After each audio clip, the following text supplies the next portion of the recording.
Okay. Jadi sekarang ni tuan-puan, okay. Fokus kita ialah, okay, daripada sini kita boleh dapat passive income. Daripada passive income ni lah, barulah kita dapat financial freedom. Financial freedom ni maksudnya apa? Passive income lebih besar daripada perbelanjaan, expenses. Contoh, tuan-puan ada passive income daripada harta, RM5,000 sebulan. Belanja setiap bulan cuma RM4,500. Tuan-puan tak kerja pun tuan-puan ada duit. Itulah maksud saya financial freedom. Tuan-puan, penasihat-penasihat kewangan ni dia berbeza pendapat tentang financial freedom. Financial freedom pada saya ialah ini. Tak kerja pun ada duit. Passive income lebih besar daripada kos hari hidup. Sebab tu saya sebut,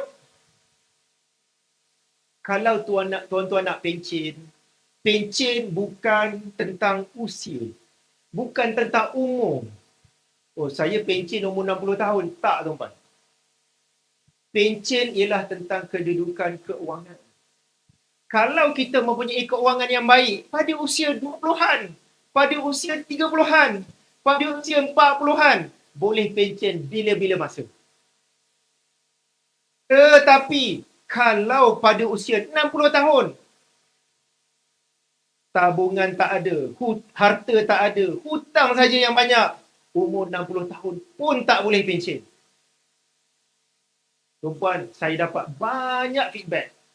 Orang yang ada masalah keuangan, masalah hutang. Ada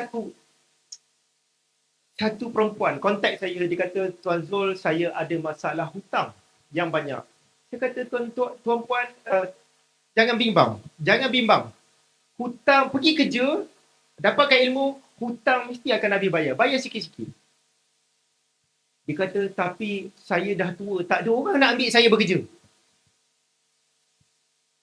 Tuan-puan, saya pun tak ada jalan keluar, tuan-puan. Saya pun tahu macam mana boleh saya bantu. Daripada pengalaman hidup ni lah, sebab tu saya ingatkan, miskin di usia muda. Ini satu pengalaman yang mahal. Tetapi miskin pada usia tua, ini adalah penjara kehidupan.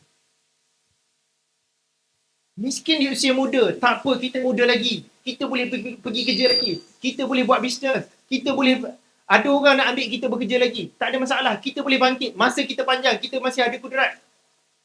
Tetapi miskin pada usia tua, saya pun tak tahu macam mana lagi jalan keluar.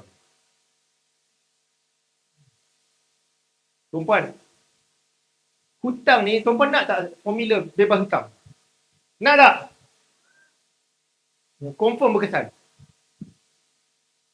Tuan-puan, saya ni bebas hutang pada usia 27 tahun dan saya belajar banyak teknik bebas hutang. Banyak, tuan-puan.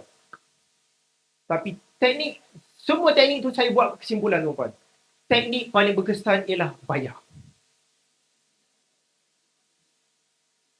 Tak ada, tuan-puan. Saya dah cuba cari teknik. Ada tak satu teknik yang kita guna teknik ni tak payah bayar? Tiba-tiba habis macam tu. Tak ada, tuan-puan. Semua kena bayar.